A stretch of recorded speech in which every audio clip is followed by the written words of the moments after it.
السلام علیکم۔ آج ہم جس چیز کو ڈسکس کرنے جا رہے ہیں اس کا نام ہے پرائڈ اینڈ پریجڈس، اور یہ ایک میرج بیورو کا نام ہے جس میں ہر شخص کے لیے اس کے اعمال کے مطابق جوڑے تیار ہیں۔ اگر آپ کو یہ لگ رہا ہے کہ میں غلط کہہ رہی ہوں تو بالکل آپ صحیح سمجھیں، کیونکہ میں غلط ہی کہہ رہی ہوں۔ یہ ایک مشہور ناول کا نام ہے جس کا نام ہی اتنا مشکل ہے کہ ہم جیسے کو ڈکشنری سے اس کا مطلب اور پروننسیشن چیک کرنی پڑتی ہے۔ میں نے یہ سوچ کر اس کا مطالعہ شروع کیا کہ بہت ہی اعلیٰ درجے کا فلاسفیکل ناول ہوگا جس میں لوگ پراؤڈ اور عزت نفس سے بھرپور ہوں گے، مگر اس ناول میں تو سب ایک دوسرے کے آگے ہی پیچھے جاتے ہیں۔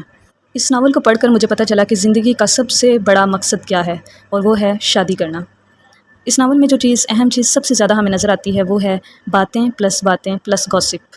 اب میں نے تو یہ ناول پڑھ ہی لیا، آپ کو یہ محنت کرنے کی ضرورت نہیں ہے۔ اگر آپ کو یہ ناول پڑھنا ہی ہے، آپ کے ٹیچرز نے کہا ہے یا آپ خود یہ غلطی کرنا چاہتے ہیں، تو اس ویڈیو میں آپ کو اس ناول کا خلاصہ بتا دوں گی، بس وہی سن کر آپ یوں سمجھیں کہ آپ نے ناول پڑھ لیا ہے۔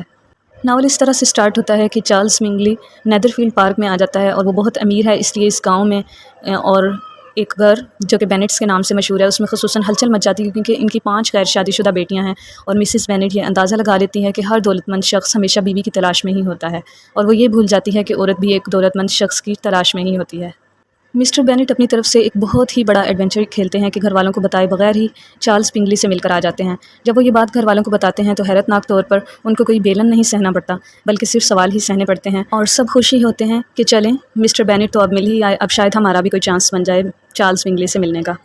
کچھ عرصہ بعد بنگلی کی دونوں بہنیں، اس کا بہنوئی جو کہ گھر داماد ہے اور اس کا دوست ڈارسی بھی اس کے گھر پر رہنے کے لیے آ جاتے ہیں، اپنے شاندار امیروں والے گاؤں کو چھوڑ کر اس غریبوں والے گاؤں میں، شاید اس امید پر کہ بنگلی کو وہاں پر بہت زیادہ شہرت ملی ہے، ہمیں بھی کچھ مل جائے گی۔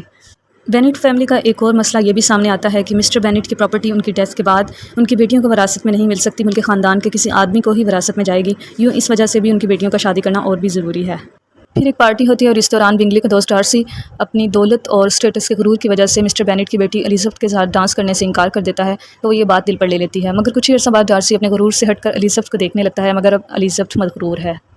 ایک شام کو بنگلی کی بہنیں الزبتھ کی چھوٹی بہن جین کو اپنے گھر پر بلاتی ہیں، اور مسز بینٹ جان بوجھ کر کیریج کی بجائے جین کو گھوڑے پر بھیجتی ہیں، کیونکہ موسم ابر آلود ہوتا ہے اور بارش ہوگی تو جین گھوڑے پر واپس نہیں آ سکے گی۔